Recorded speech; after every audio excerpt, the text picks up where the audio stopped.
अब आते हैं क्वेश्चन नंबर 7। 7 में क्या है, एक सर्कल है, ठीक है, एक वृत्त है इस टाइप का, और ए और बी एक रेखाखंड जो कि वृत्त का व्यास है, और एक मिड पॉइंट जो है, इसका सेंटर जो है, इसको हम ओ से डिनोट करते हैं। क्लियर? तो सेंटर पॉइंट है, इसका कोऑर्डिनेट दिया गया है। सेंटर पॉइंट का कोऑर्डिनेट क्या गया है, 2 और -3, और बी का कोऑर्डिनेट दिया गया है 1 और 4। तो ए का कोऑर्डिनेट निकालना है, तो है ना इजी एकदम, बिल्कुल सा। देखिए, जो मिड पॉइंट निकालने का फॉर्मूला था x1 + x2 डिवाइडेड बाई 2, तो उस फॉर्मूले को यहाँ पे अप्लाई करेंगे, ठीक है।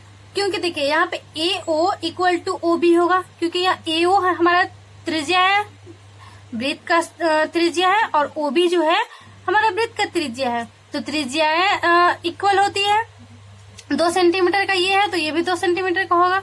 तो यहाँ पे देखिए, तो है ना, ये AB रेखाखंड जो हमारा व्यास है, उसका मिड पॉइंट क्या आ रहा है, क्योंकि इसका भी दूरी सेम और इसका भी दूरी सेम, तो मिड पॉइंट O है, तो इसका कोऑर्डिनेट दिया गया है। तो मिड पॉइंट के फॉर्मूले के हेल्प से हम क्या करेंगे, ए का कोऑर्डिनेट निकालेंगे। तो ए का कोऑर्डिनेट हम x1 y1 कर देते हैं, और ये हमारा हो जाएगा x2 y2, और ये x और y।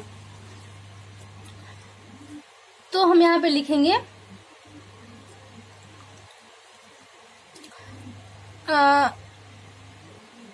सूत्र से, कौन से सूत्र से, मिड पॉइंट वाला। तो उसका सूत्र से क्या हो जाएगा, x के लिए x equal to x1 + x2 divided by 2 होता है ना। और ये हो गया हमारा x के लिए, और y के लिए क्या हो जाएगा, y1 + y2 डिवाइडेड बाई 2। दिक्कत क्लियर है? तो अब देखिए कितना इजी सवाल है। x, ये क्या है, ये हमारा x और y है, और ये x1 y1 और ये x2 y2। तो x का वैल्यू क्या है हमारे पास, 2 इक्वल टू x1 क्या है, x, और प्लस x2 क्या है, 1/2। अब y क्या है, -3 इक्वल टू y1 क्या है, y प्लस y2 क्या है, 4 डिवाइडेड बाई 2। क्लियर? अगर प्रॉब्लम होगी तो आप हमें कमेंट में लिख सकते हैं। तो अब देखिए यहाँ पे क्या हो जाएगा, यहाँ पे क्रॉस मल्टीप्लीकेशन करते हैं, ठीक है। 2 × 2 = 4, 4 इक्वल टू x + 1, और यहाँ पे क्या, यहाँ पे भी क्रॉस मल्टीप्लीकेशन कीजिए, -6, 3 × 2 = 6 इक्वल टू y + 4। अब यहाँ पे देखिए 4 और ये -1 इक्वल टू x, -6 और इधर से आया -4 इक्वल टू y। अब आगे देखते हैं, x इक्वल टू क्या हो जाएगा, 3, यहाँ पे y इक्वल टू क्या हो जाएगा, -10। तो x का वैल्यू 3 आया और y का वैल्यू -10 आया, तो हम लिखेंगे अतः बिंदु A का निर्देशांक, बिंदु A का निर्देशांक क्या होगा, x1 क्या आया, 3, और y1 क्या आया, -10। आंसर क्लियर है ना। अब क्वेश्चन नंबर 8 क्या है, यदि A और B क्रमशः दिए हैं हो तो बिंदु P के निर्देशांक ज्ञात कीजिए। देखिए पॉइंट्स A दिया गया है, जिसका कोऑर्डिनेट है -2 और -2, -2 और -2, और एक पॉइंट बी है जिसका कोऑर्डिनेट दिया गया है 2 - 4। अब दोनों को मिलाने वाली रेखाखंड जो है पॉइंट पी पे विभाजित होती है, पी या क्यू कुछ भी मान लीजिए। तो इस पॉइंट का हमें कोऑर्डिनेट निकालना है, इस पॉइंट का हमें कोऑर्डिनेट निकालना है। और क्या दिया गया है? दिया गया है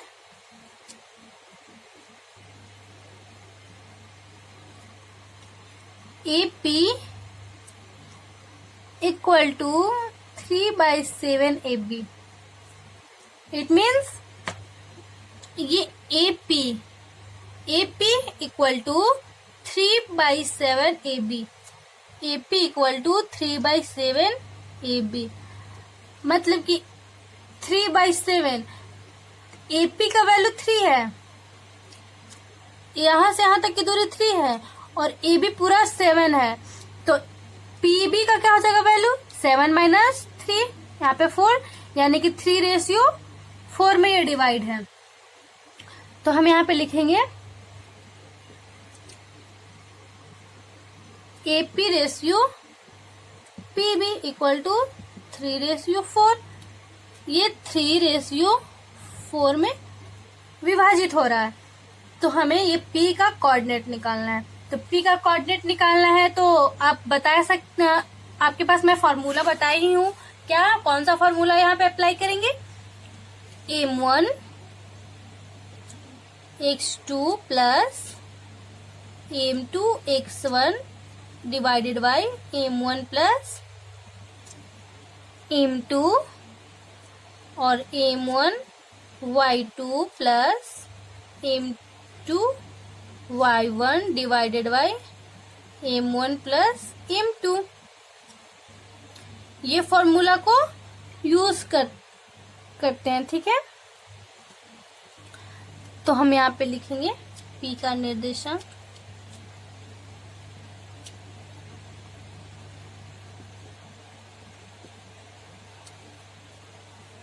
ठीक है, P का निर्देशांक। P का निर्देशांक क्या हो जाएगा? ये वाला फॉर्मूला को यूज करेंगे। तो आइए, M1 क्या है? M1 3 into x2 2 plus M2 4 into x1 -2 और 3 + 4। क्लियर है ना? अब देखिए M1 3 into y2 -4 plus 4 into y1 -2 divided by 3 + 4। 3 2 = 6, 4 2 = 8, यहाँ पे 7, यहाँ पे क्या हो जाएगा? -12 प्लस, सॉरी यहाँ पे -8/7। यहाँ पे क्या हो जाएगा? -2/7 होगा ना। अब यहाँ पे क्या हो जाएगा? -20/7। ये क्या? ये x और y। तो P का कोऑर्डिनेट क्या आ जाएगा? लिखेंगे, इसलिए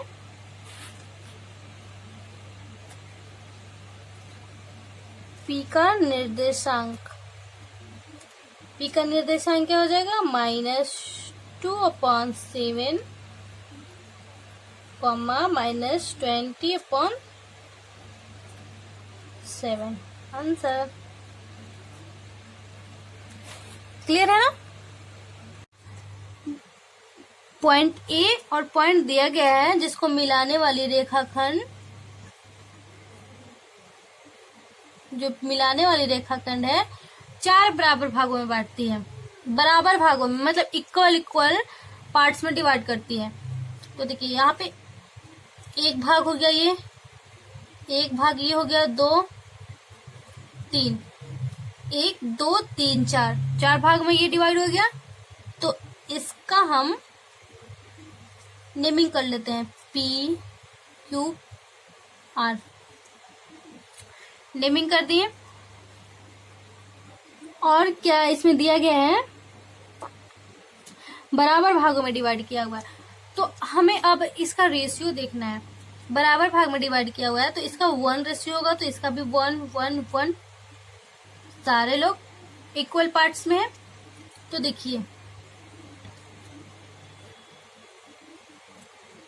ये क्या हो जाएगा, 1 P के लिए पॉइंट्स, ये दोनों को हम क्लोज कर लेते हैं। ठीक है, ये दोनों को समझिए नहीं है, पहले हम एक पार्ट्स को देख लेते हैं। ए बी रेखाखंड को डिवाइड करने वाला पॉइंट जो है वो P है। P का कोऑर्डिनेट कैसे निकलेगा, तो P के कोऑर्डिनेट के लिए हमें क्या जरूरत है, रेशियो M1 और M2 की जरूरत है। तो M1 क्या हो जाएगा 1, क्योंकि इक्वल पार्ट में है। तो M2 क्या हो जाएगा, इसका रेशियो क्या बन के आएगा, AP ratio PB, AP ratio PB।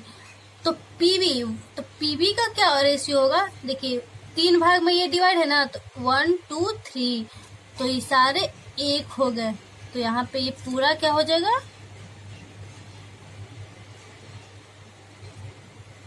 3। मतलब P के लिए जो है AB रेखाखंड है, जो AB रेखाखंड को P जो डिवाइड करता है पॉइंट, उसके लिए ये जो रेशियो बनकर आया 1:3। अब उसी तरह क्यूब का क्या होगा, क्यूब का, तो क्यूब के लिए क्या करेंगे, ये को हम हटाते हैं, अभी नहीं रखते हैं। तो इसका रेशियो क्या बन के आएगा, इसका 1 और इसका 1 1 1 2, और इसका 1 और इसका 1 1 1 2, यानी कि 2:2। किसके लिए, क्यूब के लिए। अब R के लिए क्या होगा, अब R के लिए इन दोनों को कर देते हैं, हटाते हैं। तो ये तो हमारा 1 है, ये 1 है, तो ये पूरा कितना हो जाएगा 1 2 3। तो क्या बनकर आएगा, ये 3:1। क्लियर है ना। तो अब हम इसको स्टेप बाय स्टेप करके बनाते हैं, जिससे आप स्टेप फर्स्ट में लिखते हैं P का निर्देशांक, बिंदु P का निर्देशांक, बिंदु P का निर्देशांक क्या हो जाएगा, ये x1 y1, ये x2 y2, और रेशियो हमारा 1:3। तो P का निर्देशांक क्या हो जाएगा, M1 इंटू, फॉर्मूला नहीं लिखते, M1 क्या है 1 इंटू x2 क्या है 2, plus M2 3 into x1 -2 divided by 1 + 3। और y के लिए हो जाएगा M1 y2 plus M2 y1 2 divided by 1 + 3।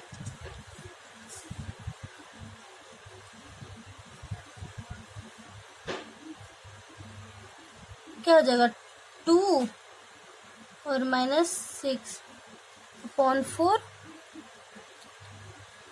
8 + 6/4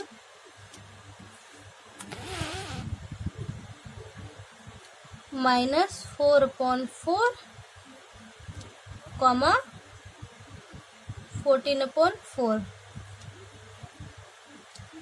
ये क्या हुआ 7/2 क्या है -1,7/2। ये क्या है, पॉइंट P का कोऑर्डिनेट आया। अब उसी तरह हम क्यूब का कोऑर्डिनेट निकालेंगे। तो क्यूब का कोऑर्डिनेट निकालने के लिए यहाँ पे साफ कर देते हैं। क्यूब का कोऑर्डिनेट अब निकालेंगे। ठीक है। क्यू का कोऑर्डिनेट निकालने के लिए m1 क्या हो जाएगा, अब क्यू के लिए, तो क्यू के लिए m1 2 हो जाएगा और m2 जो है वो भी 2 हो जाएगा, क्योंकि ये भी मैं आगे बताई हूँ। m1 हो जाएगा 2 into x2, 2 plus m1 2 into -2, 2 plus 2, 2 into y2 8 हो जाएगा, प्लस 2 इंटू y1 2, 2 प्लस 2, अब आगे 2 2 जा 4 प्लस 2 2 जा 4 लेकिन माइनस में, और 2 2 जा 4, 16 प्लस 4, 2 2 जा 4, 4 माइनस 4 0 यहाँ पे हो जाएगा, 20/4 5 में डिवाइड हो जाएगा, तो क्या हो जाएगा इसका कोऑर्डिनेट 0 और 5। पॉइंट क्यू का कोऑर्डिनेट 0 और 5। और इसी तरह आर का कोऑर्डिनेट निकाल लेते हैं।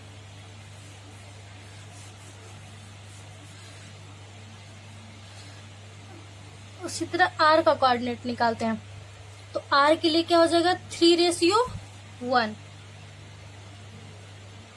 m1 क्या हो जाएगा 3, x2 2 प्लस m1 1 हो जाएगा 1 into -2, 3 plus 1, 3 into y2 8 plus 1 into 2, 3 plus 1, क्या हो जाएगा 3 2 जा 6 और -2 और 3 और 1 4 प्लस 2 4, 6 minus 2 4/4, 26/4, 13 2। तो आर का कोऑर्डिनेट क्या हो जाएगा 1, 13/2,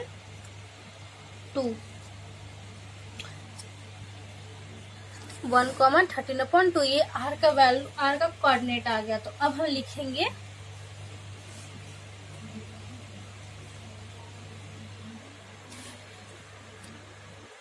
अतः बिंदु P, क्यूब,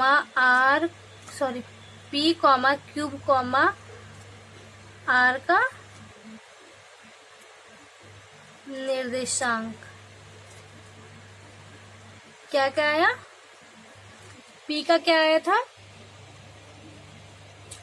1,7/2, क्यूब का क्या आया था 0 और 5, और आर का क्या आया था 1, 13/2। आंसर क्लियर है ना। क्वेश्चन नंबर 10 में क्या है, एक समचतुर्भुज का क्षेत्रफल ज्ञात कीजिए जिसके शीर्ष इसी क्रम में, देखिए एक समचतुर्भुज है जिसके चारों शीर्ष का कोऑर्डिनेट दिया गया है, वो हम लिख लेते हैं। ए का दिया गया है 3 0, बी का है 4 5, सी का है -1 4 और डी का है -2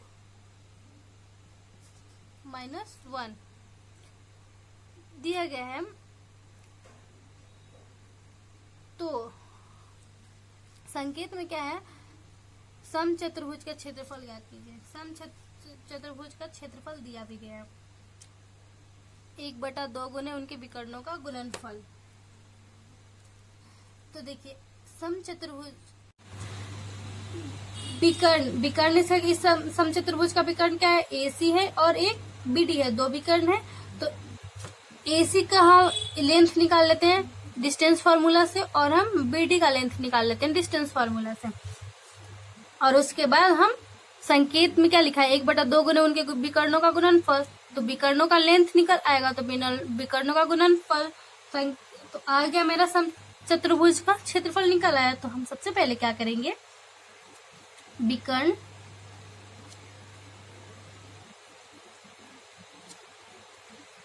एसी की लंबाई, एसी की लंबाई क्या हो जाएगी,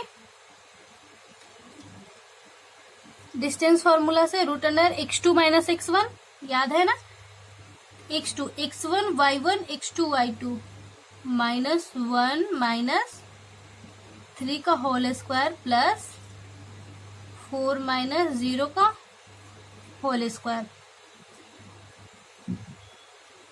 माइनस 4 का होल स्क्वायर, तो क्या आ जाएगा 16 प्लस 4 का होल स्क्वायर 16,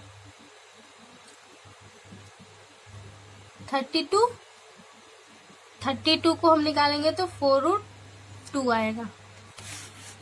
क्लियर है। अब उसी तरह विकर्ण बीडी की लंबाई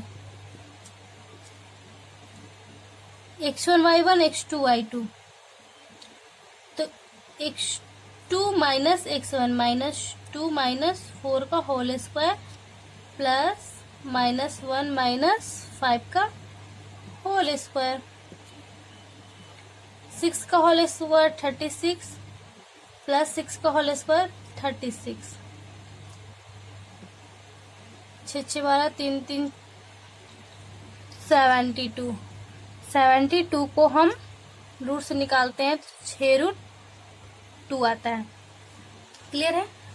अब हमें इसका तो हमें विकर्ण निकल आया, तो हम क्या करेंगे, अब प्रश्नानुसार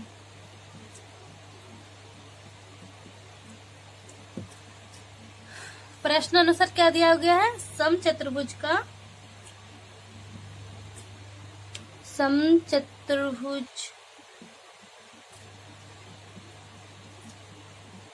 क्षेत्रफल इक्वल टू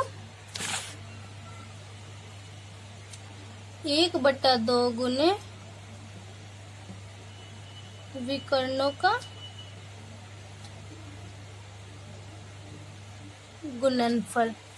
तो 1/2 गुने विकर्णों का गुणनफल, 4√2 गुणनफल मतलब गुना,